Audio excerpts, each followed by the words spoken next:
நேயர்கள் அனைவரையும் ஜெயா பிளஸ் தொலைக்காட்சியினுடைய ஏனென்ற கேள்வி விவாத நிகழ்ச்சிக்காக நான் உங்கள் அனைவரையும் வரவேற்கிறேன். நிகழ்ச்சியில் துறை சார்ந்த ஆளுமைகளுடைய எண்ண ஓட்டங்களை இன்றைய தலைப்பில் நாம் விரிவாக விவாதிப்பதற்காக காத்திருக்கிறோம். நாடாளுமன்ற வளாகத்தில் எம்பிக்கள் ஆர்ப்பாட்டம், தள்ளு முள்ளு, மிரட்டல், கேள்விக்குறியான ஜனநாயகம். உண்மையிலேயே உலகமெல்லாம் இந்தியாவை பார்த்து கொண்டிருக்கிற இந்த வேளையில் நாடாளுமன்ற ஜனநாயகமும் நெறிமுறைகளும் என்ன ஆனது என்ற கேள்வி எழுகிறது.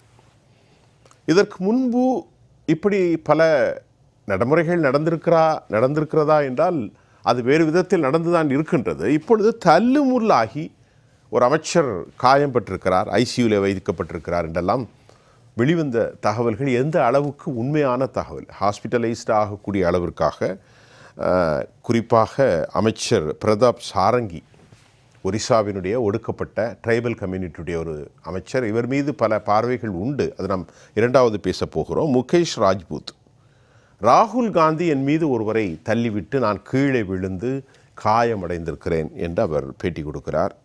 இந்த தள்ளு முள்ளுக்கான காரணம் என்ன? இது உண்மையிலேயே நாடாளுமன்ற ஜனநாயகத்தை வலுப்படுத்துமா? நிறைய விஷயம் நம்ம பேச வேண்டியிருக்கு. தொடர்ந்து பேசுவோம். நமது நிகழ்ச்சியில் நம்மோடு கலந்து கொள்வதற்காக மூத்த பத்திரிகையாளர் ஐயா ஐயநாதன் அவர்கள் இணைந்திருக்கிறார். வழக்கறிஞராக இன்னும் சற்று நேரத்தில் மெய்யப்பன் ராமசாமி அவர்களும், காங்கிரஸ் கட்சியின் சார்பில் மரியாதைக்குரிய சந்திரசேகர் அவர்களும், அரசியல் விமர்சகராக நமது அரங்கத்தில் ஐயா ரவிசங்கர் அவர்களும். வாங்க ரவிசங்கர் சார், இதை எப்படி பார்க்குறீங்க? இன்றைக்கி நாடாளுமன்றத்தில் நடந்த இந்த முட்டல் மோதல் முரண்கள் எப்படி பார்க்குறீங்க? இல்லை, நீங்கள் சொன்ன மாதிரி தான். அதாவது உலகமே இந்தியாவை வியந்து பார்க்குற இது இப்படி ஒரு ஜனநாயகமா? இந்த அளவுக்கு இந்த ஜனநாயகம், பார்லிமெண்ட் ஆகட்டும், அசம்பிளி ஆகட்டும், ஸ்டேட், இதில் எந்த அளவுக்கு இவங்க ஜனநாயக முறைப்படி நடத்தி கொண்டு போகிறார்கள். கருத்து வேறுபாடெல்லாம் இருக்கலாம். அந்த கருத்து வேறுபாடு இருந்தாலும் மற்ற சில நாடுகளெல்லாம் பார்த்துருக்கோம், பார்லிமெண்ட்டுக்குள்ளேயே அடித்து உதைச்சி அந்த அளவுக்கு இந்தியாவில் என்றைக்கும் நடந்தது இல்லை. ஆனால் இன்றைக்கு கூட பார்லிமெண்ட்டுக்கு வெளியில், பார்லிமெண்ட் உள்ளே இல்லை, அது வரைக்கும் ரொம்ப ஒரு சந்தோஷமாக தான் இருக்குது. பார்லிமெண்ட்டுக்கு வெளியில் இது நடந்துருது. இதில் என்ன ஆயிடுத்து? அதாவது ஒரு ஹோம் மினிஸ்டர் அமித்ஷா அவர்கள் இந்த மாதிரி பேசிவிட்டார் அம்பேத்கரை பற்றி அப்படின்னு சொல்கிறாங்க. ஆனால் அவரை பொறுத்த வரைக்கும் அவர் சொல்கிறது, நீங்கள் எல்லா வீடியோவும் போட்டு பாருங்கள், நாடாளுமன்றத்தில் இருக்கிற அத்தனை இதையும் போட்டு பாருங்கள், என்ன பேசியிருக்கோன்னு பாருங்கள். நான் அந்த மாதிரி எதுவும் அம்பேத்கருக்கு பற்றி குறைவாக எதுவும் பேசவில்லை.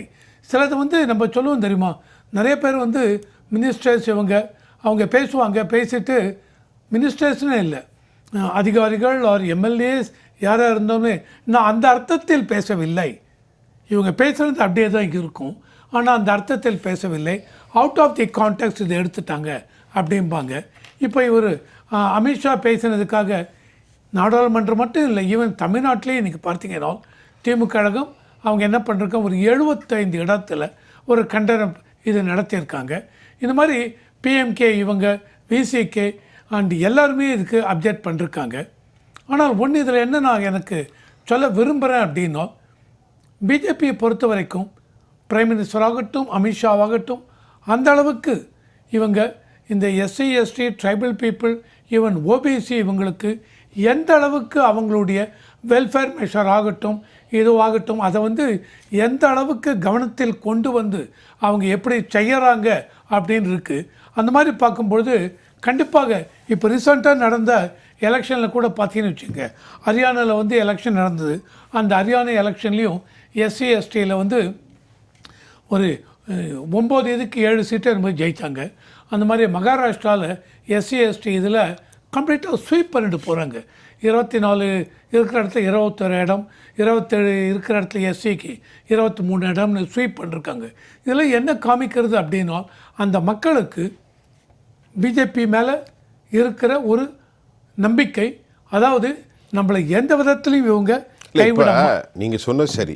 ஆமாம், என்னையா இப்போ ஒரு சாதாரணம் நம்ம பேசுகிறோம், எப்போ பார்த்தாலும் அம்பேத்கர் அம்பேத்கர் அம்பேத்கர் அம்பேத்கர்னு சொல்லிகிட்டே இருக்கீங்க. கடவுளுடைய நாமத்தை பேசினாலும் உங்களுக்கு மேல் லோகத்தில், பூலோகத்தில், இது சொர்க்கலோகத்தில் இடம் கிடைக்கிற. நான் என்ன கேட்குறேன், இங்கே சொல்கிறவங்கெல்லாம் எல்லாரும் கடவுள் நம்பிக்கை கிடையாது. இப்போது தலித்திஸ்ட் இருக்காங்க, தேசியவாதிகள். அப்போ அம்பேத்கர் இந்த நாட்டினுடைய ஒரு பெரிய ஐக்கான். அம்பேத்கர் ஒரு சாதி தலைவர்லாம் கிடையாது. அதில் குறைய சொல்ல முடியாது. எல்லோருக்கும் அவர் பண்ணுவார். கண்டிப்பா. ஆனால் ஒரு விவகாரம் உண்மை, அதை நீங்க மறுக்க முடியாது. இப்போ நீங்களும் நானும் அம்பேத்கரை பற்றி நான் பேசுகிறேன்னா எனக்கு வாக்கரசியல் ஒன்றும் இல்லை. வாக்கரசியலை பேசுபவர்கள் அம்பேத்கரை சொல்வதன் காரணமே அவர் மீது உண்மையான இவர்களுக்கு அன்பில்லை. அப்படி தான் நான் நினைக்கிறேன். நீங்கள் எப்படி மறுக்கிறீங்க? எந்த கட்சியாக இருந்தாலும் சரி. இல்லைங்க, எல்லா கட்சியும் அந்த மாதிரி நீங்கள் கொண்டு வர முடியாது. இல்லை, நீங்கள் பிஜேபியோ சரி, எல்லாரும் சொல்கிறாங்க அம்பேத்கரை ஐகான் பண்ணி ஒரு பெரிய சொசைட்டியுடைய வாக்கு இருக்குது. ஒரு பெரிய தலித் பாப்புலேஷன் இன்னைக்கு நாட்டில் 30 கோடி மக்கள் இருக்கிறாங்க. அவங்களை எதிர்த்து நீங்கள் அரசியல் செய்ய முடியாது. ஆகவே இவர் ஏன் அந்த வார்த்தையை சொன்னார்? எதுக்கு கடவுள் நாமத்தை சொல்லுங்கன்னு சொல்லிவிட்டு போட்டு அம்பேத்கர்னா அப்புறம் அவரில் என்னப்பா பெரிய ஒரு பேச்சுக்கு அப்படி தானே புரிந்து கொள்ள முடியும்? ஏற்கனவே எதிர்கட்சிகள்னாலே அரசியல் தான் செய்வாங்க. எப்படி பார்க்குறீங்க? ஆமாங்க, இவர் என்ன அந்த சொன்ன அந்த இதுக்கு இவங்க அதை தான் எடுத்து கண்டனம் கொடுப்புறாங்க. அதுக்கு தான் அவர் அமித்ஷா சொல்கிறார், நான் பேசினதை போட்டு பாருங்க, பார்லிமெண்ட்ல வீடியோ போட்டு பாருங்க, ராஜ்யசபால பேசிருக்குன்னா போட்டு பாருங்க, போட்டு. ஆனால் அவர் என்ன சொல்லுவார் நாளைக்கு, சார் எல்லாருமே இது அரசியல் இதான சார் சொல்றது, இவர் சொன்னது அம்பேத்கர்னு சொல்றீங்க, நீ கடவுள்னு சொன்னாலும் அது ஒரு இதுவாகும்னு சொல்றார். இது கண்டிப்பாக இவங்க மனதை புண்படுத்தி இருக்கு. ஒரு விஷயம் சொல்றேன், உள்ளத்தில் இருப்பது நாவில் வந்தது. நோ, அந்த மாதிரி எடுத்துக்க வேண்டிய அவசியம் இல்லை. உள்ளத்தில் இருக்கிறத நான் ஒரு கேள்வி, நான் உள்ளத்தில் இருக்கிறத என்கிட்ட பைனாக்குள்ள இல்லை, அப்படி ஒரு கேள்வி வைக்கிறேன். அவருடைய உள்ளத்துல இருந்தது நாவல வந்தது இல்ல, நான் அந்த மாதிரி எடுத்துக்க மாட்டேன். அப்படி இல்லங்கிறீங்க. இல்ல, எப்படி தெரியும் உங்களுக்கு உள்ளத்துல இருந்து நாவல் வந்துச்சு? நான் சொல்றேன், நீங்க உள்ளத்தில் இருக்கிறத நாவல் உங்களுக்கு எப்படி சொல்றீங்க? நான் தான் முன்னாடியே நான் ஒரு ஸ்பெகுலேஷனா சொல்றேன். இல்ல, ஸ்பெகுலேஷன், அந்த ஸ்பெகுலேஷன் தவறு அப்படின்னு நான் சொல்றேன். அதுக்கு எப்படி சொன்னேன் அப்படின்னா, முன்னாடியே இந்த பார்லிமெண்ட் எலெக்ஷன்லாம் அது மட்டுமே இல்லை, எந்த அளவுக்கு எஸ்சி எஸ்டி அவங்களுக்கெல்லாம் ஸ்கீம்ஸ் கொண்டு வந்திருக்காங்க. ஈவன் காங்கிரஸ் பீரியட்லயும் அந்த மாதிரி ஸ்கீம்ஸ் உண்டு, இந்த பீரியட்ல ஸ்கீம்ஸ் இருக்கு. முதல்கட்ட கருத்து நம்ம இந்த ஸ்கீம்ஸ் எல்லாம் எந்த விதத்திலையும் ஸ்கீம் விட்டுருங்க. இப்ப ஸ்கீம் ப்ராப்ளம் இல்ல. No, that is also important. சரி, தட் இஸ் ஆல்சோ இம்பார்ட்டன்ட். வணக்கம் ஐயநாதன் ஐயா. வணக்கம். வணக்கம் ஐயா. இப்போ இந்த பிரச்சனைகள், இப்போ இந்த தள்ளு முள்ளு விவகாரங்கள்லாம் நான் உங்களுக்கு எடுத்து சொல்ல வேண்டியதில்லை, உங்களுடைய பார்வை வைங்க ஐயா, முன்னாடி கருத்தை ஐயா. இதற்கு மூல காரணம் அம்பேத்கர் என்கின்ற அந்த மாபெரும் தலைவரை பற்றி உள்துறை அமைச்சர் அமித்ஷா தெரிவித்த அந்த கருத்துக்கள் தான். அதாவது ஒரு தலைவரை பற்றி பேசும் பொழுது அந்த தலைவர் இந்த நாட்டினுடைய அரசமைப்பை யாத்த அந்த அரசியல் சட்ட வரையறை குழுவினுடைய தலைவர். இந்த 75 ஆண்டுகளில் அந்த அரசமைப்பு ரீதியாக நாம் பெற்ற பலன் என்னென்ன மாற்றங்கள் செய்யப்பட்டன, மக்களை எவ்வாறு பாதித்தது, நம்மை ஒரு ஜனநாயக அரசாக இவ்வளவு நாள் கொண்டு செல்லக்கூடிய அளவிற்கு அது எந்த அளவுக்கு உதவியது என்று பேசுவதற்கு ஏராளம் இருக்கிறது. ஆனால் அதையெல்லாம் விட்டுவிட்டு அம்பேத்கர் அந்த சொல்லே ஒரு ஃபேஷன் ஆகிவிட்டது, உச்சரிப்பது ஒரு ஃபேஷன் ஆகிவிட்டது என்று சொல்லுவது மிக மிக மோசமான ஒரு பார்வையாகும், விமர்சனமாகும். இரண்டாவது, அந்த நேரத்தில் நீங்க அம்பேத்கர்னு பேர் சொல்றதுக்கு பதிலாக இறைவனுடைய பேரை உச்சரிச்சிருந்தீங்கன்னா சொர்க்கத்துக்கு போகலாம் அப்படின்னு சொல்றதுன்னா, சொர்க்கத்துக்கு எப்படி போறதுன்றதுன்னா மக்களுக்கு தெரியும், அது வேற விடயம். அம்பேத்கர் அப்படின்றவர் சொர்க்கத்தையோ நரகத்தையோ கடவுளையோ பிதுர்லோகத்தையோ நம்பி அரசியல்ல இருந்தவர் அல்ல. அவர் இந்த நாடு ஒரு ஜனநாயக அரசமைப்பாக இயங்க வேண்டும் என்பதற்காக ஒரு அரசமைப்பை யாத்த குழுவின் தலைவர். அவர் எதிர்பார்த்தது, அவருடைய கனவு நிறைவேறியதா இல்லையா?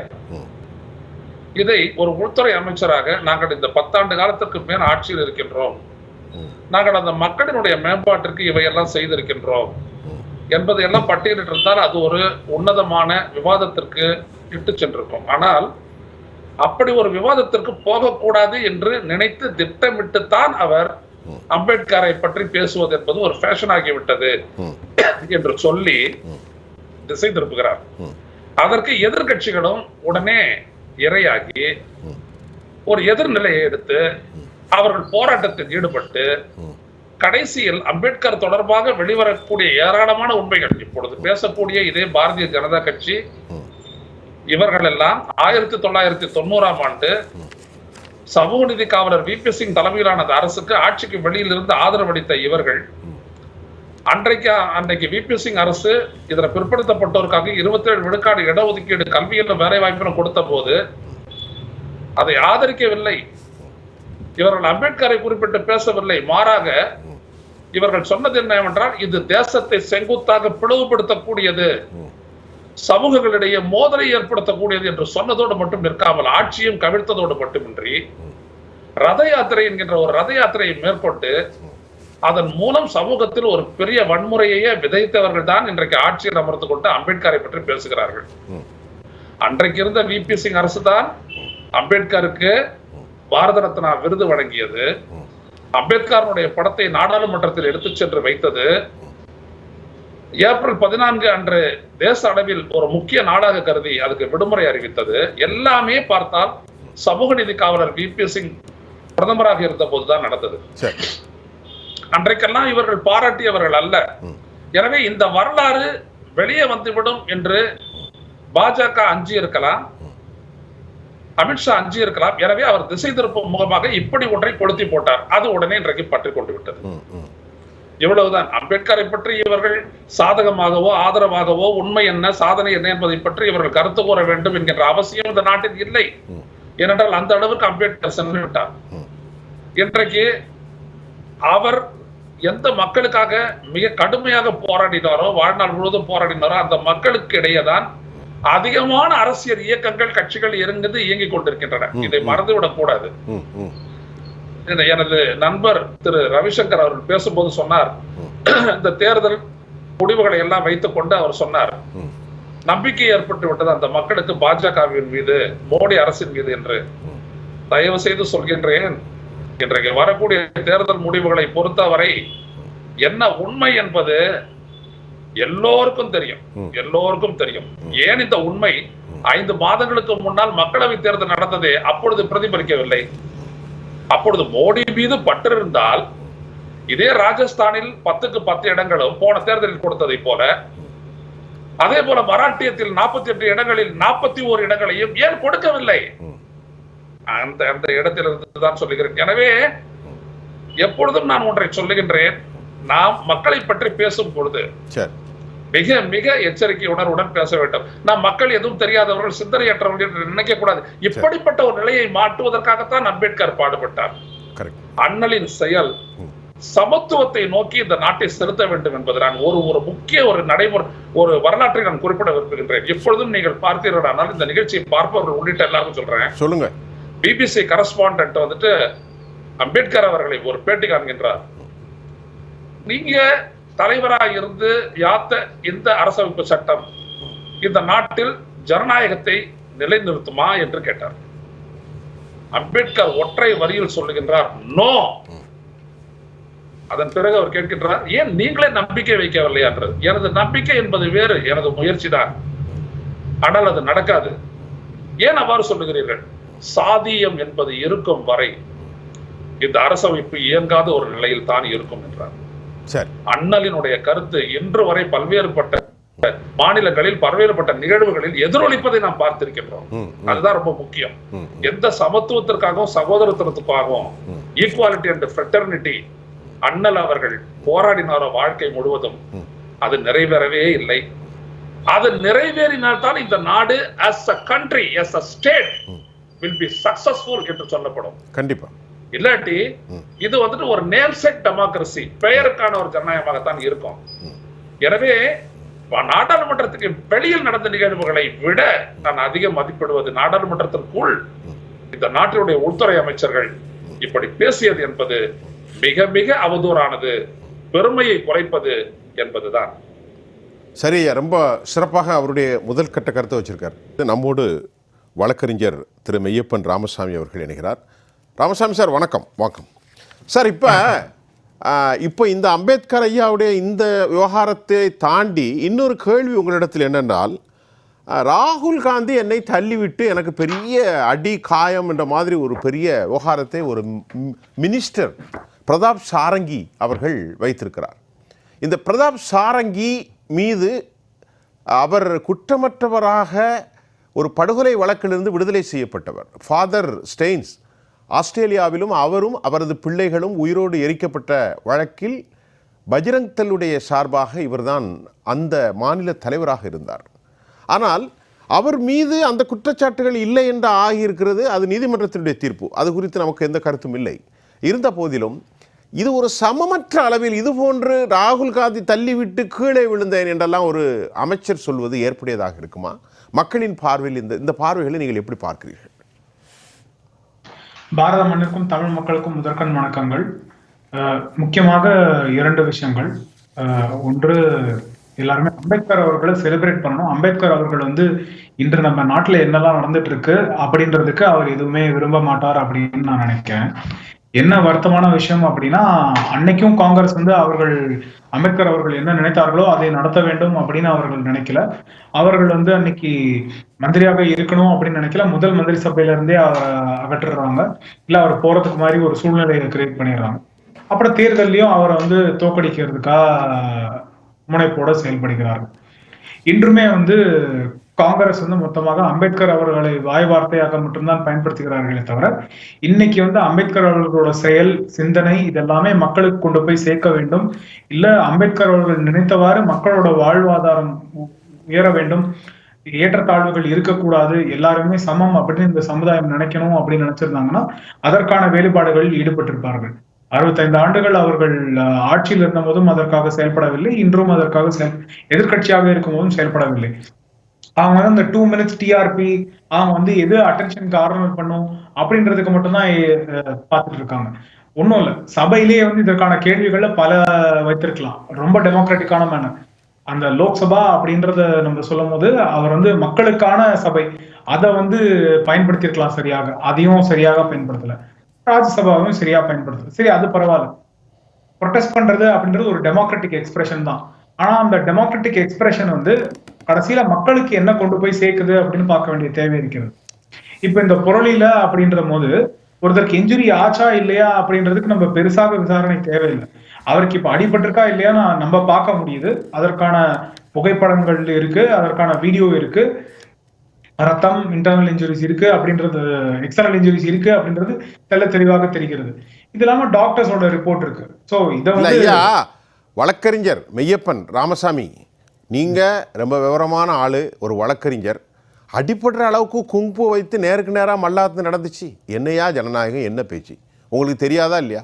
ராகுல் காந்தி நேருக்கு நேரம் மூக்கில் குத்துனாரா மைக் டைசன் மாதிரி? தள்ளி விட்டு கீழே விழுந்து இவ்வளோ பெரிய காயங்கள் விழுந்ததா? இது எப்படி? இப்படிப்பட்ட சில விஷயங்கள் அவர் ரிஜிஜு சொல்லுகிறார், குங்பு கற்றது ஆட்களை குத்துவதற்கா எம்பிக்களை அப்படின்னு கேட்குறாரு. இது என்ன ஐயா பார்லிமெண்ட் அப்படின்னு நான் பார்த்தேன். நீங்கள் எப்படி பார்க்குறீங்க ஐயா? அது கிரண் ரிஜிஜு அவர்கள் கேட்கறது அரசியல் சார்ந்த கேள்வி. அதனால அதை ஃபுல்லா இதுக்கு மட்டும்தான் குன்ஃபு கத்துக்கிட்டு வந்தனால நீங்க இந்த மாதிரி பண்ணிட்டீங்க அப்படின்றது அரசியல் சார்ந்தது.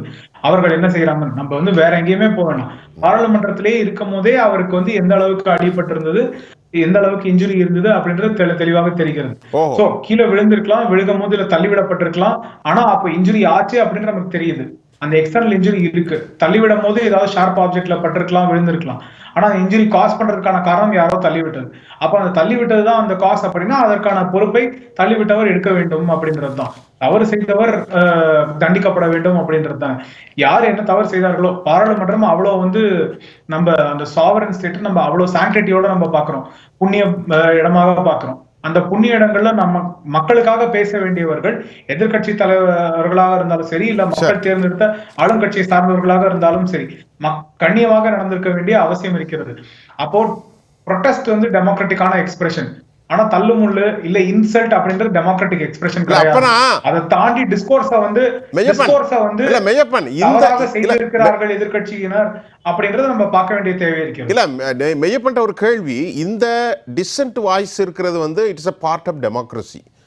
கருத்து வேறுபாடுகள் ஒரு மேஜர் டெமோக்ரஸினுடைய ஒரு பார்ட் தான். ஆனா இந்த தள்ளு முள்ளுல, இந்த தகராறுல 2 பேருக்கும் சம பங்கு இருக்கா? பாரதிய ஜனதா செய்தது தவறு, காங்கிரஸ் தள்ளுமுள்ள நடந்தது சார், அப்படி நீங்க சொல்றீங்களா? இல்ல, சம பங்கு அப்படின்னு பார்க்கவே முடியாது. யார் இன்ஸ்டிகேட் பண்ணா, யார் அதை தள்ளி விட்டா அப்படின்ற இடத்துல ஆரம்பிச்சிருது. அதற்கப்புறம் ரியாக்ஷன். சோ அதனால அந்த ஆரம்பம் அப்படின்றதுதான் தவறு.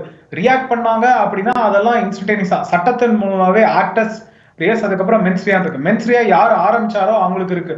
அதுக்கப்புறம் ஒருத்தர் வந்து அதனால அடிபட்டுட்டார், ஒரு நாள் பிரச்சனை ஆயிடுச்சு அப்படின்னா அதற்கப்புறம் அதோட ரிசல்ட்டா அவங்க வந்து அதுக்கு ஆக்ட் பண்ண போறாங்க. அது ரியாக்ஷன் மட்டும்தான், அது பிரைமரி ஆக்ஷன் கிடையாது. அதனால சட்டப்படியும் சரி இல்ல நம்ம தார்மீகமா பார்த்தாலும் முதல் ஆக்ஷன் எங்க இருந்து வந்தது அப்படின்னு பார்க்க வேண்டிய தேவை இருக்கிறது.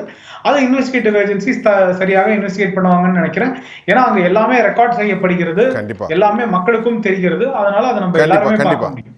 இருங்க சந்திரசேகர் சார், நீங்க சொல்லுங்க, காங்கிரஸ் கட்சியினுடைய சார்பில் என்ன பாக்குறீங்க இன்றைய நடவடிக்கைகள்?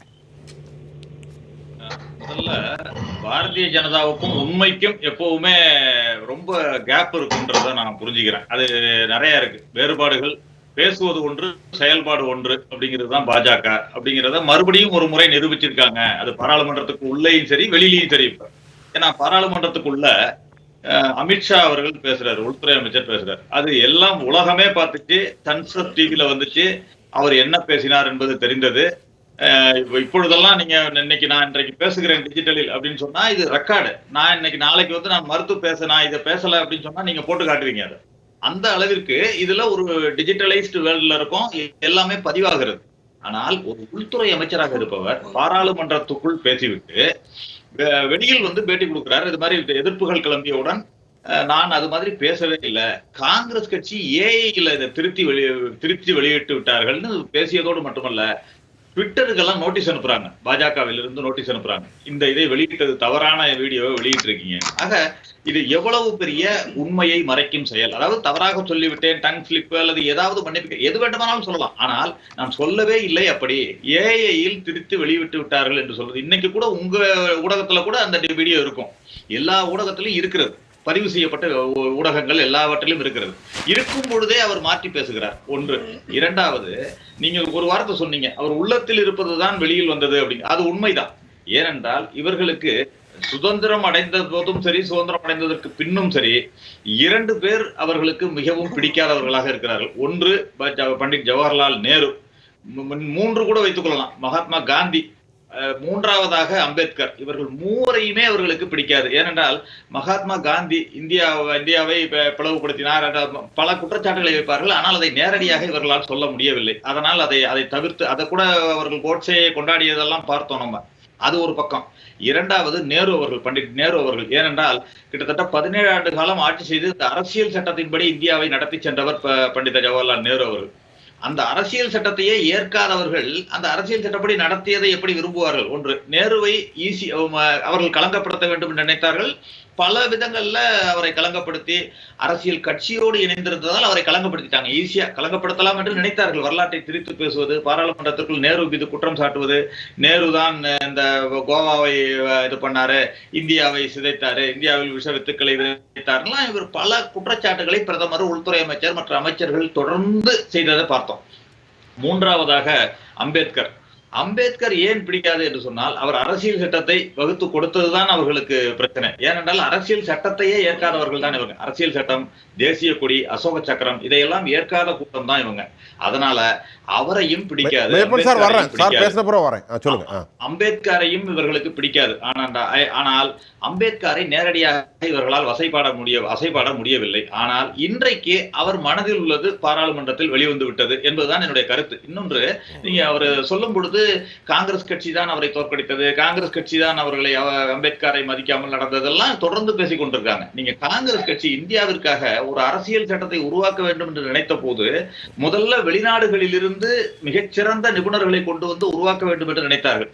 ஆனால் அதற்கு பிறகு காங்கிரஸ் கட்சியிலுமே நீங்க பாத்தீங்கன்னா பண்டிட் ஜவஹர்லால் நேரு அவர்களே பாரிஸ்டர், அதே போல வல்லபாய் பட்டேல் அவர்கள் பாரிஸ்டர், அதே போல டாக்டர் ராஜேந்திர பிரசாத், ராஜகோபாலாச்சாரியார், அல்லாடி கிருஷ்ணசாமி ஐயர், இது போன்ற மிக பெரும் ஜாம்பவான்கள்லாம் இருந்தாங்க காங்கிரஸ் கட்சியிலேயே, வழக்கறிஞர்கள், சட்ட மேதைகள்.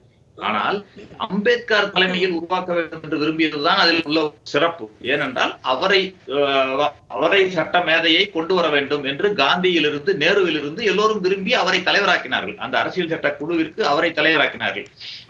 கிட்டத்தட்ட அம்பேத்கர் தலைமையில 6 பேர் கொண்ட குழு 2 வருடம் 11 மாதம் தயார் செய்து 1949 நவம்பர் 29 அரசியல் சாசனத்தை கொடுக்குறாங்க. டாக்டர் ராஜேந்திர பிரசாத் ஒப்படைக்கிறாங்க. ஒப்படைக்கிறப்ப அவர் அம்பேத்கர் என்ன சொல்றாருன்னா, அரசியல் சாசன சட்டம் எவ்வளவு சிறப்பானதாக இருந்தாலும் அதனை கையாள்பவர்கள் மோசமானவர்களாக இருந்தால் அதன் அடிப்படையே தகர்க்கப்படும்னு அப்பவே சொல்லியிருக்காரு. அப்பவே அந்த அச்சத்தை இப்போது இந்த பாஜக நடத்துகின்ற இந்த செயல்பாடுகளை வைத்து பார்க்கும் பொழுது அப்பொழுதே அம்பேத்கர் அந்த அச்சத்தை வெளிப்படுத்தி இருக்கிறார் என்பதுதான் நான் கருத்தா சொல்ல விரும்புறேன். ஏனென்றால் அரசியல் சாசன சட்ட சபையாக இன்னொன்று காங்கிரஸ் செய்ததை மட்டும் சொல்லிடுறேன். அம்பேத்கருக்கு காங்கிரஸ் ஒன்றும் செய்யவில்லைன்னு சொல்றாங்கல்ல.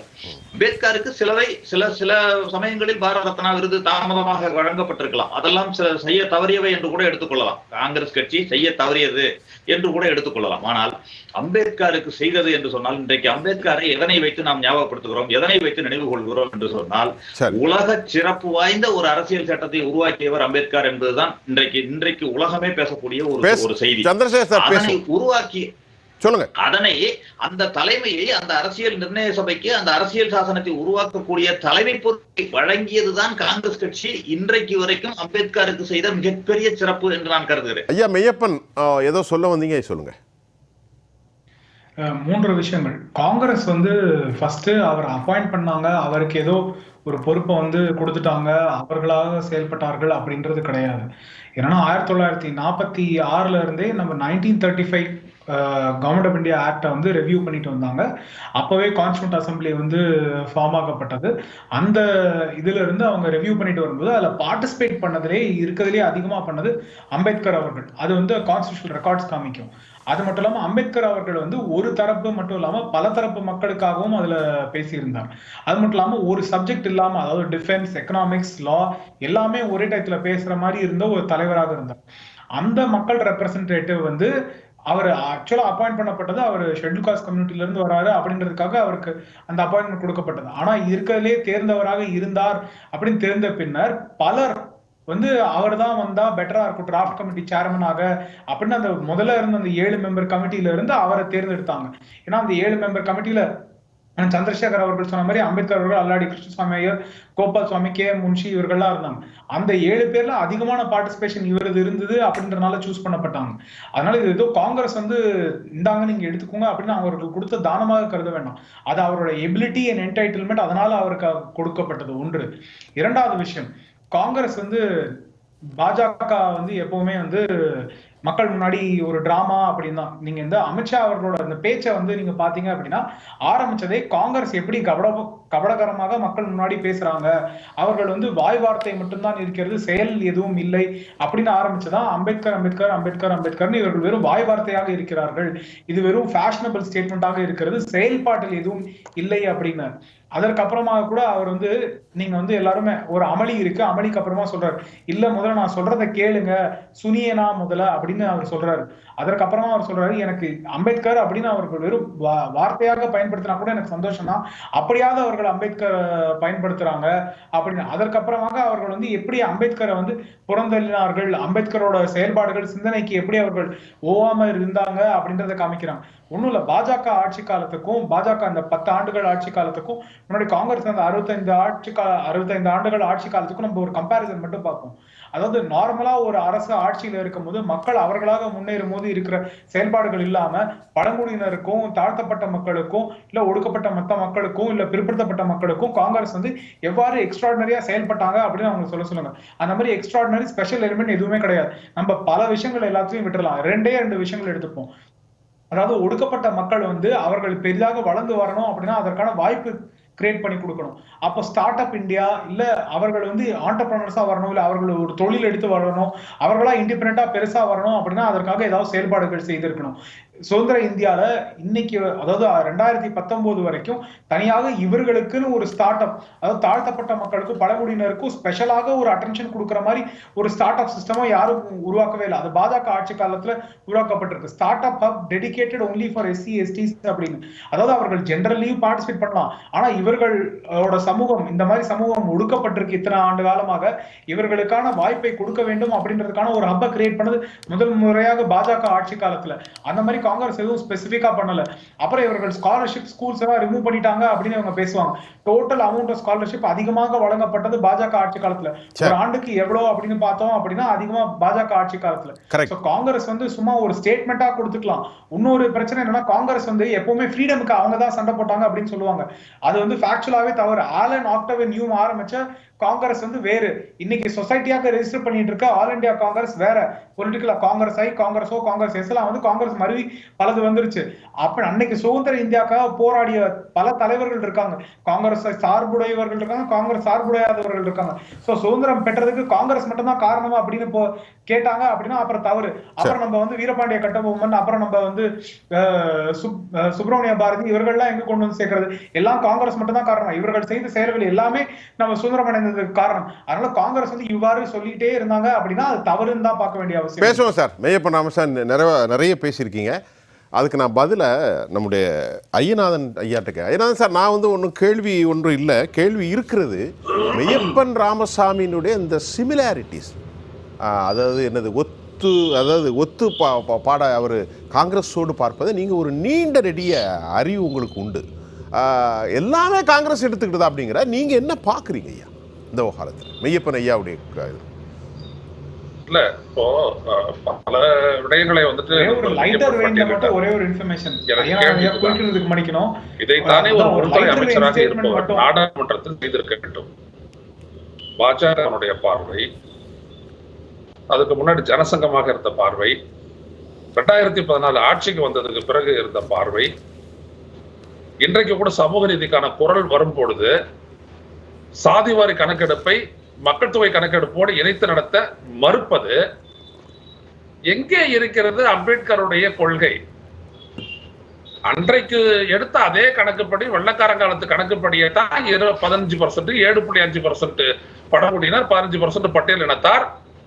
அதுக்கப்புறம் 90ல சமூக நீதி காவலர் விபிசி காலத்துல எதிர்த்தது பாஜக. இன்றைக்கு கூட வந்துட்டு பாத்தீங்கன்னா சென்சஸ் தவிர்ந்தது, எடுத்த சென்சஸ் விவரங்களை உச்சநீதிமன்றத்துக்கே தெரிவிக்க மறுத்தது. இதெல்லாம் எந்த இடத்தில் அம்பேத்கரனுடைய கொள்கைகளை பிரதிபலிப்பதாக அவர் கூறுகிறார்? அதாவது எல்லா மக்களுக்குமான வீடு கட்டி கொடுத்தல், அப்புறம் வந்துட்டு சமையல் எரிவாயு கனெக்ஷன் கொடுத்தல். நானெல்லாம் இந்த விடயத்தை மறுக்கல, எடுத்தோடனே மறுக்கல. இதையெல்லாம் பட்டியலிடுகிறார் பிரதமர் மோடி அவர்கள். நான் ஏற்கிறேன். அதனுடைய ஸ்டாட்டிஸ்டிக்கல் ட்ரூத்தை வந்துட்டு அது மக்கள் சம்பந்தப்பட்டது. பலன் பெற்றார்கள், வாக்களிக்க போகிறார்கள். பலன் பெறவில்லை என்றால் மறுக்க போகின்றார்கள். ஆனால் தேவை என்னவென்றால், ஜனநாயகத்தில் அச்சமூகம் அதிகாரமயமாக்கப்பட்டிருக்கிறதா, அதிகாரம் அளிக்கப்பட்டிருக்கிறதா? அருமை விடுதலை சிறுத்தைகள் கட்சியினுடைய தலைவர் தோல் திருமாவளவன் பேசும் பொழுது இந்த விடயத்தை தானே அவர் எடுத்து வைக்கிறார். அதிகாரமயப்படுத்தல், அதிகாரம் அளித்தல், அதிகார பகிர்வு என்று வரும்பொழுது அந்த இடத்தில் நீங்கள் வழுக்கி கொண்டு சென்று விட்டு நாங்கள் அம்பேத்கருக்கு வந்துட்டு முக்கியத்துவம் கொடுக்கிறோம், மதிப்பு கொடுக்கிறோம்னு சொல்றது, இது வெறும் வாய் அளவிலான ஒரு உபச்சாரமா இல்லையா? நம்மளுக்கு தேவை இந்த நாடு. இவ்வளவு பெரிய நாட்டுல இப்ப சொல்றார் திரு மோடி அவர் சொல்றாரு, வறுமை கோட்டிற்கு கீழ் உடன்ற 25 கோடி பேரை மீட்டோம். சரி, மீட்டிங்க. அவங்க எல்லாருமே தாழ்த்தப்பட்ட பட்டியலினத்தாரா? அது வேற கதை. ஆனாலும் நான் கேட்கிறேன், இன்னைக்கு 82 கோடி பேர் ரேஷனை நம்பித்தான் வாழறாங்கன்றது நீங்களே சொல்லியிருக்கீங்களே. அப்போ நீங்க கடைபிடித்த இந்த பொருளாதார பாதை கொள்கையில் எந்த இடத்துல இந்த மக்களுக்கு வருவாயை தந்திருக்கிறது? அம்பேத்கரை மட்டும் எப்பொழுதுமே சமூக நீதி, பட்டியலினத்தாரு இப்படியே மட்டும் நிறுத்திராதீங்க. அவர் ஒரு தூய்மையான ஆட்சி, பொருளாதார மேம்பாடு எல்லாவற்றையும் பேசியிருக்கிறார். எனவே அம்பேத்கரை வந்து தவிர்த்து ஒரு கட்டம் கட்டி ஒரு பெட்டியில் அடைப்பதை எங்களால் ஏற்றுக்கொள்ள முடியவில்லை. அதை புரிந்து கொள்ள வேண்டும். ஒரு விரிவான சிந்தனை அவருடைய அண்ணலுடைய சிந்தனை விரிவானது. கண்டிப்பா. எனவே கண்டிப்பா அவர் அதிகாரம் அளித்தல் என்று சொல்கின்றாரே, அந்த இடத்தில் அமித்ஷாவோ, உள்துறை அமைச்சர் அமித்ஷா அவர்களோ அல்லது பிரதமர் மோடி அவர்களோ விரிவான அறிக்கையை நாளைக்கு தரட்டும். நாங்க அமைச்சரவையில இவ்வளவு பேருக்கு இடம் கொடுத்திருக்கிறோம். ஐயா, இதெல்லாம் ஓட் பேங்க் பாலிடிக்ஸ். அவங்களுக்கு இருக்கக்கூடிய அதிகாரம் என்னன்றதெல்லாம் எனக்கு தெரியும். இப்ப எல்முருகனால தமிழ்நாடு என்ன பலன் அடைஞ்சிச்சு? அதுக்கு முன்னாடி அண்ணன் பொன் ராதாகிருஷ்ணன் இருந்தாரு, என்ன பலனை நாங்கள் பெற்றோம்? இதுதான் எங்களுக்கு தேவை. அப்போ அது அல்ல இதுல பிற்படுத்தப்பட்டவர் இவ்வளவு பேர் இருக்கிறாங்க, அது அல்ல எங்களுக்கு தேவை. மக்கள் எந்த அளவிற்கு அதிகாரமயப்படுத்தப்பட்டிருக்கிறார்கள் அது சொல்லுங்க. அப்ப அதை சொன்னீங்க அப்படின்னா that's a right tribute to Baba Saheb Ambedkar. சரி, நான் ரெண்டாவது வர்றேன். ரவிசங்கர் சார், மிகச் சரியான புள்ளி. இப்போ ஐயா என்ன சொல்கிறாருன்னா, அண்ணல் என்ற வார்த்தையை தொடர்ந்து பயன்படுத்துகிறார். அதை ரொம்ப கவனமாக கவனிக்கிறேன். அண்ணல் என்று சொல்லக்கூடிய அளவிற்கு சிறு பிள்ளையிலே தண்ணீர் குடிப்பதற்கு கூட ஆதிக்க சாதியினர் திறந்து விட்டால் தான் அந்த தண்ணீர் கிடைக்கும். பல நாட்கள் தாகத்தால் அந்த சின்ன குழந்தை ஊப்பியில் ஸ்கூலில் இருந்ததை நினைத்தால் இன்றும் கண்ணீர் மல்காமல் இருக்கும். அண்ணலுடைய வாழ்க்கை அவ்வளவு சிறப்பு, எல்லோருக்குமான தலைவர். இப்பொழுது ஐயா ஐயநாதன் என்ன சொல்கிறார்? தலைவர்களை நீங்கள் பகுதியில் வச்சு எங்களுக்கு என்ன பிரயோஜனம்? இந்த ஒடுக்கப்பட்ட மக்களுக்கு, தாழ்த்தப்பட்ட மிக எளிய நிலை மக்களுக்கான அதிகாரம் கிடைத்திருக்கிறதா என்ற கேள்வி வைக்கிறார். சொல்லுங்கள். அந்த அதிகாரம் கிடைத்திருக்கிறதா அப்படிங்கிறத என்ன மீன் பண்ணுறோன்னு பார்த்துக்கணும். ஏன்னா இன்னைக்கு நீங்கள் பார்த்தீங்க அப்படின்னா ஒரு அசம்பிளி ஆகட்டும், பார்லிமெண்ட் ஆகட்டும், எல்லா இதுலேயுமே இந்த மாதிரி ஷெட்யூல் கேஸ்ட், ஷெட்யூல் ட்ரைப் அவங்களுக்குன்னு சீட்ஸ் அலோகேட் பண்ணுறாங்க. பஞ்சாயத்தில் கூட அந்த மாதிரி உண்டு. ஸோ இப்போ காஷ்மீரில் எடுத்துட்டீங்க அப்படின்னா 2022 வருஷம் அப்போ என்ன பண்ணாங்க, அந்த ரீஆர்கனைசேஷன் ஆக்ட் கொண்டு வந்து இதை வந்து டீலிமிட்டேஷன் ஆக்ட் எல்லாம் கொண்டு வந்து 90 சீட்டாக மாற்றி அந்த 90 சீட்டில் ஐயா சொல்கிறது என்னென்னா, அவர் சொல்கிறது டீலிமிட்டேஷனில் இந்த வரம்புகளை கொண்டு வர்றது, எம்பிக்களை கொண்டு வர்றது, ஜனாதிபதியை கொண்டு வர்றதை கேட்கல. இந்த நாட்டில் வாழ்கிற கிட்டத்தட்ட 30 கோடி மக்களுக்கான அதிகாரம் கிடைத்திருக்கிறதா அவர் கேட்கிறது என்ன? இன்று கூட புதைகுழி இல்லையே, இன்று கூட அவர்கள் தலித்துகளாகத்தானே கேவலப்படுத்தப்படுகிறார்கள். அவர்களுக்கான அண்ணல் அவர்களுடைய அந்த கண்ணீருக்கான விடை என்ன என்ற கேள்வியை தான் அவர் வைக்கிறார். நீங்கள் சொல்வது மாநில தலைவரோ ஜனாதிபதியோ லிமிட்டேஷன் பண்ணோம், அதல்ல. அவர் கேட்ட கேள்வி அதுதான். நான் சொல்ல வந்தது என்ன, அது பாருங்க. அதாவது நீங்க பவர் இல்லையேன்னா என்ன பவர் உங்களுக்கு? அதிகார பரவலாக்கல் மக்கள் மத்தியில, அதாங்க அதிகார பரவல் மக்கள் மத்தியில எப்படி மீன் பண்றீங்க? நான் விளக்குறேன். என்ன சொல்லுங்க ஐயா, சொல்லுங்க. நான் விளக்குறேன். நண்பர் அவர்களே, என்னோட நல்ல நண்பர் ரவிசங்கர் ஐயா, நான் சொல்ல வர்றது என்ன அப்படின்னா, இந்த நாட்டினுடைய அதிகாரத்தை ரெண்டா பிரிக்க. ஒன்னு ஆட்சி அதிகாரம், இன்னொன்னு நிர்வாக அமைப்பு. இந்த நிர்வாக அமைப்பில் எவ்வளவு பேர் தாழ்த்தப்பட்டவர்கள், எவ்வளவு பேர் பழங்குடிகள், எவ்வளவு பேர் இதர பிற்படுத்தப்பட்டவர்கள். 990 சமூக நீதி காவலர் விபி சிங் இந்த டேட்டாவை எடுத்துதான் வச்சாரு. இன்னைக்கு அதே டேட்டாவை ராகுல் காந்தி எடுத்து வைக்கிறாரு. 90 பேர் இருக்கக்கூடிய இந்த மினிஸ்ட்ரேஷனுடைய செக்ரட்டரிஸ்ல 3 பேர் தவிர மற்ற எல்லாரும் உயர் சாதிக்காரர்கள். என்ன விதமான அதிகாரமயப்படுத்தல் நடந்திருக்குது இங்க? அதைத்தான் நான் கேட்கிறேன். அப்ப அது செய்யாம நாங்க எம்எல்ஏக்கு கொடுத்துட்டோம். அது ஏற்கனவே இருக்கு சார் ஐயா, ஏற்கனவே இருக்கு. கண்டிப்பா புரியுதுங்களா? ஆனா அது வல்ல அம்பேத்கர் அதை இன்சிஸ்ட் பண்ணல. அவர் வந்துட்டு வற்புறுத்துறது வந்துட்டு இரட்டை வாக்குரிமை, அது நடக்கல. காந்தி எதிர்த்து உண்ணாவிரதம் இருந்தாரு, காந்தியை மதிச்சு கைவிட்டார் கொள்கை, அதெல்லாம் வேற. அது அண்ணலினுடைய பெருமனதை காட்டுகிறது. ஆனால் பாதிக்கப்பட்டது மக்கள். நான் என்ன சொல்கின்றேன் என்றால், அன்றைக்கு எதிர்த்தது இந்த பாரதிய ஜனதா கட்சி மண்டல அறிக்கையை எதிர்த்து பிபி சிங் ஆட்சியை மண்டல அறிக்கைக்காக அப்பொழுது திரு விபி சிங் அவர்கள் கொடுத்த புள்ளி விவரங்களை எந்த இடத்தில் நீங்கள் மதித்தீர்கள்? இப்பொழுது இந்த 11 ஆண்டு காலத்தில் என்ன நிறைவேற்றி இருக்கிறீர்கள்? அதைத்தான் நான் கேட்கிறேன். சொல்லுங்க. அதுக்காகத்தான் நான் வந்துட்டு சென்சஸ் அடிப்படை சென்சஸ் வந்துட்டு கேஸ்ட் ரீதியா அந்த பாப்புலேஷன் கணக்கு எடுக்கணும், அவங்களுக்கு உரிய பிரதிநிதித்துவம் கிடைக்கணும், அந்த ரிசர்வேஷனுடைய அளவு மாறணும் அப்படின்னு நாங்க கேட்கிறோம். வேற ஒன்றும். Very good. சரி, புரிஞ்சுக்கிட்டேன். ஸோ இப்போ இவங்க சொன்ன மாதிரி ஒவ்வொரு இடத்துல கோட்டா இருக்கு இல்லையா சார்? எஸ்சிக்கு எவ்வளவு, எஸ்டிக்கு எவ்வளவு, ஓபிசிக்கு எவ்வளவு, ஜென்ரல் கேஸ்ட்னு. இப்போ இவர் சொன்ன மாதிரி ராகுல் காந்தி சொன்னார், இந்த பர்டிகுலர் இதில் 90 இதுக்கு மேலே ஓப்பன் இவங்க ஜென்ரல் கேட்டகரி தான் இருக்காங்க. எஸ்சி எஸ்டி பிசி அவங்களாம் இல்லை, ஓபிசி. அப்போ அந்த எஸ்சி எஸ்டி கேட்டகரி அந்த கோட்டாவில் இவங்க இருக்காங்களா, இல்லை அந்த இது காலியாக இருக்கா? அது முக்கியம். இல்லை இவங்க இருக்காங்க அப்படின்னா கண்டிப்பாக அந்த இம்ப்ளிமெண்டேஷன் இதில் ப்ராப்ளம் இருக்குது. அதான் எஸ்சிக்குன்னு ஒரு 10 சீட்டு கொடுக்குறோம் இந்த பர்டிகுலர் எக்ஸிக்யூட்டிவ் பொசிஷனில். எஸ்டிக்கு உதாரணத்துக்கு சொல்கிறேன், எஸ்டிக்கு இவ்வளோ இருக்குது, ஓபிசிக்கு எவ்வளோ. ஆனால் இனி தேதிக்கு இல்லை, 100 சீட் இருக்குது, 100 சீட்டில் 90 பேரும் ஓப்பன் ஜென்ரல் கேட்டகரி தான் இருக்காங்க அப்படின்னா அப்போ என்ன ப்ராப்ளம்? அங்கே இம்ப்ளிமெண்டேஷன் ப்ராப்ளம் வருது. Very good. யார் who will take a response? Yes, exactly your point. இன்னைக்கு கவர்னன்ஸ் இருக்கவங்க பண்ணுவாங்க. இன்னைக்கு இந்த டேட்டாவை கொடுக்குறீங்க. could you please give me a data 2004 and 2014 எடுங்க. ஆர்டிஐ ஆக்டுக்கு எடுத்து கொடுங்க. That is have a separate discussion on the. அன்னைக்கு எப்படி இருந்தது, எவ்வளவு இருந்தது, எவ்வளோ பேர் ஜென்ரல் கேட்டகரி, எவ்வளோ எஸ்சி எஸ்டி ஓபிசி எல்லாம் ஃபீல் பண்ணீங்க, அதை அன்றைக்கி பார்க்கலாம். ஸோ போகிற போக்கில் அப்படின்னு நம்ம சொல்லக்கூடாது. ராகுல் காந்தி சொன்னார், ரைட், அதை நான் வெரிஃபை பண்ணணும். இவ்வளோ சீட்டில் 90 இவங்க தான் அப்படின்னா தெரியல, அந்த மாதிரி பண்ண முடியாது. அது ஓப்பனாக வைக்கணும், வேக்கன்சியாக தான் இருக்கணும். அதான் எஸ்சி எஸ்டி ஓபிசிக்கு இருக்கிற இதில் வேறு ஆளுங்களை கொண்டு வந்து போடக்கூடாது. அப்படி போட்டு ஆர்டிஐ ஆக்டு கீழே இவங்க எடுத்திருந்தாங்க, இமிடியேட்டாக லெட்டம் கோர்ட்டில் போய் ஸ்டே ஆர்டர் வாங்குங்க. ஏன் ஸ்டே ஆர்டர் வாங்க மாட்டேங்கிறீங்க? பார்லிமெண்ட்டில் பேசி பிரயோஜனம் இல்லை. நீங்கள் சொல்லிட்டீங்க இல்லையா, மற்ற இந்த இதெல்லாம் வேக்கண்ட்டாக இல்லாமல் இவங்களை போட்டு ஃபில்அப் பண்ணிருக்கோம் அப்படின்னு சொன்னாங்கன்னா கோர்ட்டுக்கு போயிடுங்க, இமிடியேட்டாக ஸ்டே ஆர்டர் வாங்குங்க. அந்த பொசிஷன்ல வேற கேட்டகரி ஆளை கொண்டு வந்து ஃபில்அப் பண்ணணும் அப்படின்னு சொல்லுங்க. அதை விட்டு சும்மாவது நம்ம டிபேட்ல இது பண்றதுல பிரயோஜனம் இல்லை.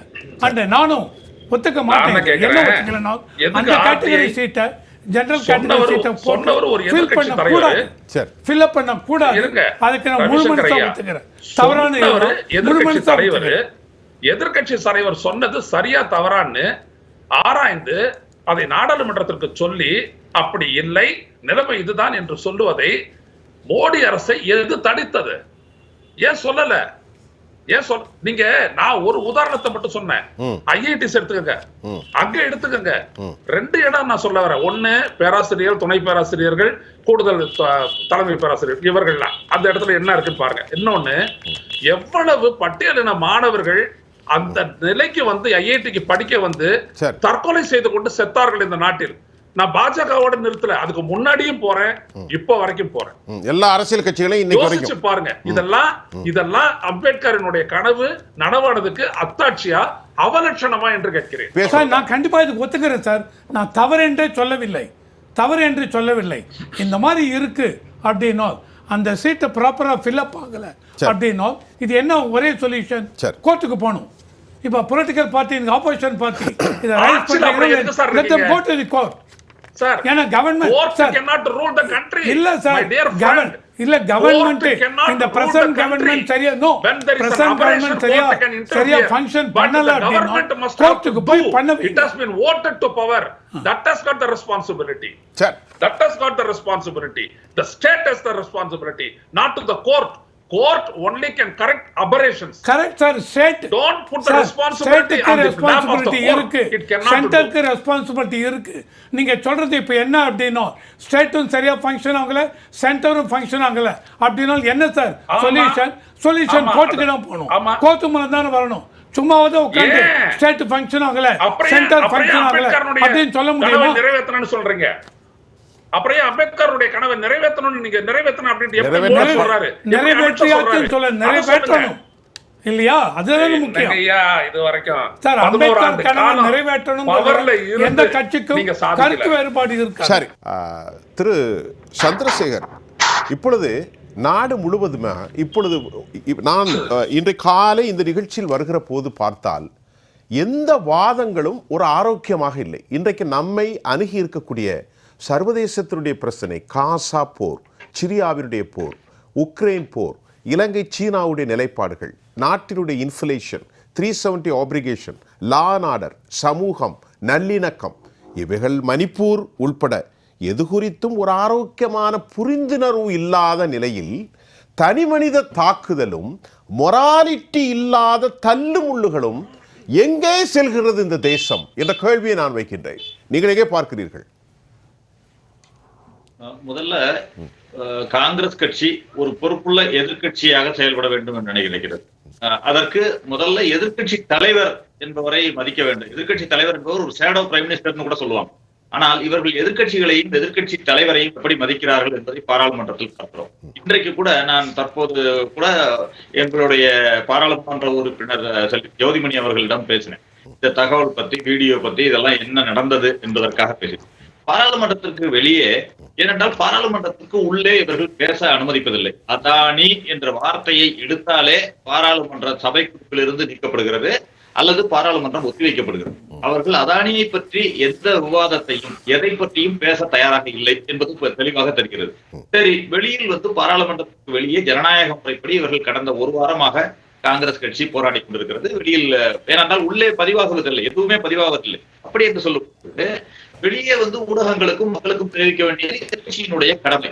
அதனை செய்து கொண்டிருக்கிறார்கள், அமைதியாக செய்து கொண்டிருக்கிறார்கள். ஆனால் நேற்றைக்கு உள்துறை அமைச்சருடைய இந்த அமித்ஷா பற்றிய ஒரு டெரோகேட்டரி ரிமார்க் என்று சொல்லலாம், அப்படி ஒரு ரிமார்க் அவர் சொன்ன பிறகு அந்த விவாதத்தை திசை திருப்ப வேண்டும் என்பதற்காக இன்றைக்கு இந்த தள்ளுமுள்ளு நாடகத்தை அவர்கள் நடத்தி இருக்கிறார்கள். ஏனென்றால் இன்றைக்கு பெண் எம்பிக்கள் தான் முதல்ல ஊர்வலமாக அந்த இடத்தில் சென்றிருக்கிறார்கள்.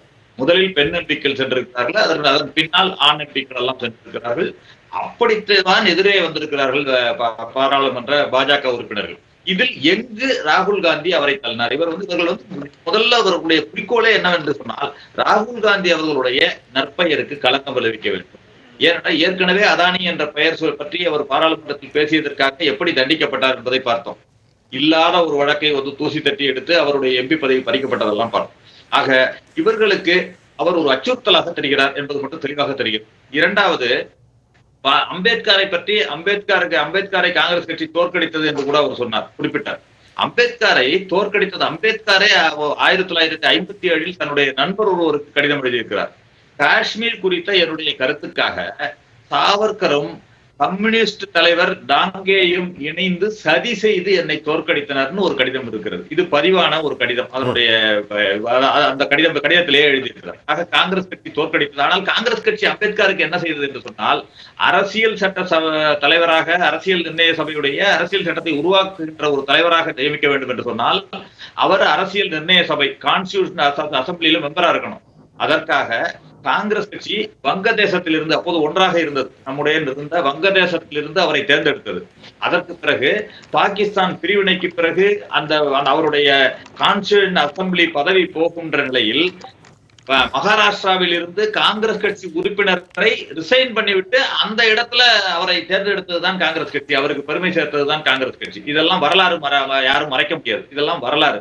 இதுல இவர்களுக்கு இருக்கின்ற கண்களை உறுத்துகின்ற ஒரு விஷயம் என்னவென்று சொன்னால், சமத்துவ உரிமை, பேச்சுரிமை, எழுத்துரிமை, மத சுதந்திரம், சொத்துரிமை, பணி செய்யும் உரிமை, கல்வி உரிமை, மனித உரிமை, இது அனைத்தும் உள்ளடக்கியதுதான் அவர் உருவாக்கிய அரசியலமைப்பு சட்டம். இது உலகத்திலேயே இன்றைக்கு இந்தியாவின் அரசியலமைப்பு சட்டம் தான் பெருமையாக பேசப்படுகிறது. எந்த நாட்டின் அரசியல் அமைப்பு சட்டமும் பெருமையாக பேசப்படவில்லை என்பதை நான் அடித்து சொல்ல முடியும். அதற்கான ஆதாரங்களையும் பல விஷயங்களை காட்ட முடியும். வெளிநாட்டு அறிஞர்கள் எல்லாம் ஆய்வு செய்து இந்த அரசியலமைப்பு சட்டத்தை பற்றி பெருமையாக பேசியதை எல்லாம் நான் படித்திருக்கிறேன். ஆனால் அதுதான் இவர்களுடைய கண்களை உறுத்துகிறது. ஏனென்றால் இவர்கள் எந்த உரிமையையும் யாருக்கும் தர தயாராக இல்லை. பாஜக எந்த உரிமையையும் யாருக்கும் தயாராக இல்லை. அதிகார குவியல், இதுதான் இவர்களுடைய ஒரே நோக்கம். அதை மட்டுமே இவர்கள் செய்து கொண்டு இவர்கள் அதிகாரத்தை கையில் எடுக்க வேண்டும். ஏனென்றால் இவர்களுடைய முன்னோர்களாக இருந்த, இவர்களுடைய வழிகாட்டியாக இருந்த கோல்வார்கரும் சாவர்கருமே சொன்னது என்னவென்று சொன்னால், டெல்லியில் இருந்து அரசாள வேண்டும், மாநிலங்களுக்கு எந்த உரிமையும் இருக்கக்கூடாது என்பதுதான் அவர்களுடைய ஒரே குறிக்கோள். அதனை நிறைவேற்றுவதற்கான தருணங்களாக பல விஷயங்களை இப்பவும் செய்து கொண்டிருக்கிறார்கள். மாநில ஆட்சிகளை டீஸ்டபிளைஸ் பண்றது, அதே மாதிரி அரசியல் கட்சிகளை உடைத்து அந்த கட்சிகளை டீஸ்டபிளைஸ் பண்றது, இது மாதிரி விஷயங்களை தொடர்ந்து இவர்கள் செய்து கொண்டிருக்கிறார்கள். அதனால்தான் அரசியலமைப்பு சட்டத்தை உருவாக்கிய அம்பேத்கரும் இவர்களுக்கு அவர்கள் மீது வன்மத்தை இவர்கள் கக்குகிறார்கள், அவர்கள் மீது வெறுப்பினை இவர்கள் தினந்தோறும் விதைத்துக் கொண்டிருக்கிறார்கள். அதுதான் உண்மை. இதை தவிர வேற எதுவும் அது உள்ளத்தில் இருந்தது இன்றைக்கு பாராளுமன்றத்தில் வெளியில் வந்து விட்டது. அதில் பாராளுமன்றத்துக்கு உள்ளேயும் நடந்ததை பொய்யை வைத்து மூட முயற்சி செய்கிறார் அமித்ஷா. இன்றைக்கு அவர் என்ன செய்திருக்க வேண்டும்? ஒரு உண்மையிலேயே ஒரு நல்ல ஒரு இதா இருந்தா, ஒரு டங் ஸ்லிப் ஆயிடுச்சு அல்லது வேறு இது அர்த்தத்தில் சொன்னேன், என்னை ஏதாவது சொல்லி இருந்தால் மன்னித்துக் கொள்ளுங்கள் என்று சொல்வதுதான் ஒரு நாகரிகமான ஒரு அரசியல்வாதிக்கு அழகாக இருக்கும். அவரை இன்னும் அரசியலமைப்பு சட்டத்தை உருவாக்கிய ஒரு அரசியலமைப்பு சட்டத்தை எந்த நாடாளுமன்ற ஜனநாயகத்திற்காக உருவாக்கினாரோ அவரையே அவதூறாக பேசிவிட்டு அவரை அமைச்சராக பதவியில் வைத்துக் கொண்டிருக்கும் மோடி அவர்களையும் இந்த குற்றம் சேரும் என்பதுதான் என்னுடைய கருத்து. இன்றைக்கே அவர் அமைச்சரவை பதவியில் இருந்து நீக்க வேண்டும். அதுதான் ஜனநாயகத்தை காக்கின்ற, அம்பேத்கரை மதிக்கின்ற ஒரு செயலாக இருக்கும். நன்றி சந்திரசேகர் சார். சுருக்கமாக மெய்யப்பன் ராமசாமி, சமூக நல்லிணக்கம், சமத்துவம், இதுதான் அவருடைய உயிர் மூச்சு. அவர் மரணிக்கும் வரை சமூகங்களுக்கிடையே நல்லிணக்கம், அனைவருக்குமான நீதியும் சமத்துவமும், அது நிறைவேறியிருக்கா? சுருக்கமா சில நிமிடங்கள். 2 விஷயங்கள். இன்னைக்கு வரைக்கும் அரசியல் கட்சிகள் வந்து அம்பேத்கரை அவர்கள் வாக்கரசியலுக்கு தான் பயன்படுத்துகிறார்கள்ன்றதுக்கு ஒரு சிம்பிளான இன்ஸ்டன்ஸ் மட்டும். அம்பேத்கர் அவர்கள் வந்து முதல் முறையாக நம்ம பாராளுமன்றத்துல பேசும்போது ஒரே டிஸ்கஷன்லயே அவர்கள் வந்து டிஃபென்ஸ், நம்மளோட பார்டர் ரோட்ஸ், நம்மளோட டிஃபென்ஸ் ஃபோர்ஸஸ், அதற்கப்புறம் எஜுகேஷன், அதற்கப்புறம் finance, reserve bank of India வந்து எப்படி மேன்மை பெற வைக்கிறது, எல்லா வங்கிகளையும் எப்படி பராமரிக்கிறது அப்படின்றது எல்லாத்தையுமே ஒரு இதுல பேசியவர் அம்பேத்கர் அவர்கள். பல தலைவர்கள் இன்னைக்கு அம்பேத்கர் அவர்களை ஒரு சமூக பார்வை இருக்கிற தலைவரா மட்டும் பாக்குற மாதிரி சித்தரிச்சுட்டு வராங்க. அது மட்டும் இல்லாம எப்போ அம்பேத்கரை பத்தி பேசுறாங்க அப்படின்னா அவர்களுக்கு தேர்தல் தேவை இருக்கிறது, இல்லாட்டி ஏதாவது ஒரு அமளி தேவை இருக்கிறது, அப்ப மட்டும்தான் பேசுறாங்க. அந்த டிஸ்கோர்ஸோட குவாலிட்டியும் குறைஞ்சிருச்சு. இது அம்பேத்கரோட விருப்பம் கிடையாது. அம்பேத்கரோட விருப்பம் அனைவரும் சமமாக இருக்க வேண்டும் அப்படின்றது விருப்பம். ஏற்றத்தாழ்வு இல்லாத சமூகம் இருக்க வேண்டும் அப்படின்றது எண்ணம். அதற்கு தேவை என்ன அப்படின்னா மக்களுக்கு அத்தியாவசிய தேவைகளை பூர்த்தி செய்ய வேண்டும், அவர்கள் வளர்ச்சி பெறுவதற்கான வாய்ப்புகளை ஏற்படுத்தி தர வேண்டும். அது ஒரு சரியான அரசியல் கட்சிக்கான சரியான வாய்ப்பு. அதை மோடி அவர்கள் செய்கிறார். அதை வேற எந்த கட்சியும் இது வரைக்கும் செய்யல அப்படின்றதுதான் பிரச்சனை. நன்றி நன்றி மெய்யப்பன் ஐயா. இறுதியாக ஐயா திரு அயநாதன், உங்களுடைய கருத்தை ரத்ன சுருக்கமாக. ஆமா, இப்ப இந்த நாடாளுமன்றத்திற்கு வெளியே ஏற்பட்ட அந்த தள்ளுமுள்ளு பத்தி தான் இந்த தலைப்பு. அதுல நான் எந்த கருத்தும் சொல்லல. அது ஏன் நான் சொல்றேன் தவிர்த்தேன் அப்படின்னா, அது தொடர்பாக நாடாளுமன்றத்தினுடைய விவகார அமைச்சர் என்ன சொல்லிட்டாரு அப்படின்னா, இது தொடர்பா காவல்துறை வந்துட்டு புலனாய்வு செஞ்சுட்டு இருக்காங்க, அது உண்மை தெரிஞ்சிட உடனே சட்டப்பூர்வமான நடவடிக்கை எடுப்போம்னு சொல்லிட்டாங்க. எனவே அதுல நம்ம கருத்து சொல்றது அப்படின்றது தேவையற்றது. ஒரு விடயத்தை மட்டும் புரிஞ்சுக்கணும், குறிப்பா நான் எதிர்கட்சிகளுக்கு நான் சொல்ல வர்றது, கண்டிப்பா ஒரு டைவர்ஷனரி டாக்டிக்ஸை வந்துட்டு பிஜேபி கடைபிடிக்குது. நாடாளுமன்ற கூட்டத்தொடரின் போது திசை திருப்பி வேறொரு இடத்திற்கு உங்களை தள்ளுகிறது. இந்த வேறொரு இடத்திற்கு நீங்க தள்ள போகும்போது நீங்கள் நாடாளுமன்றத்திற்குள் மக்களுக்காக ஆற்ற வேண்டிய கடமைகள் அனைத்தும் நடவாமல் போகிறது. இதை கருத்தில் கொண்டு நீங்கள் உங்களுடைய அணுகுமுறையை மாற்றிக்கொண்டு அவைக்குள் இருந்து விவாதங்களை செய்ய வேண்டும், வற்புறுத்த வேண்டும். நன்றி. சுருக்கமாக உங்களுடைய கருத்துக்கு நான் ரொம்ப நன்றி. இன்றைக்கு ஒரு மாபெரும் தலைவருடைய 75 ஆண்டுகளுக்கு பின் நிறைவேறியிருக்கிறதா பேராசான் அம்பேத்கர் அவர்கள். அவர் அனைவருக்குமான ஒரு தலைவர். எல்லா மதமும், எல்லா சாதியும், எல்லா இனக்குழுக்களுக்கான நல்லிணக்கமும் சமத்துவமும். இதை வைத்துதான் இன்றைக்கு ரணகலமாகிற ஒரு நிலையை நாடாளுமன்றத்தில் பார்க்கிறோம். பாராளுமன்ற ஜனநாயகத்தில் இது ஏற்புடையதா? மக்களுடைய பார்வைக்கு நாங்கள் காற்றொலியிட மிதக்க விடுறோம். இந்த நிகழ்வுகளின் மூலம் அறிவுசார் தளத்திலிருந்து மரியாதைக்குரிய ஐயநாதன் அவர்கள், வழக்கறிஞர் மெய்யப்பன் ராமசாமி, காங்கிரஸ் கட்சியினுடைய தோழர் சந்திரசேகரன், அதே போன்று நம்முடைய கல்வியாளர் மரியாதைக்குரிய ரவிசங்கர், உங்கள் அனைவருக்கும் நான் உளப்பூர்வமான நன்றியை தெரிவித்துக் கொள்கிறேன். மீண்டும் மற்றொரு களத்தில் நான் உங்களை சந்திக்கின்றேன். அதுவரை உங்கள் அனைவரிடமிருந்தும் நான் உங்கள் சுஃபியான் ஜெயா பிளஸ் தொலைக்காட்சிக்காக மீண்டும் நாளை சந்திப்போம். நன்றி.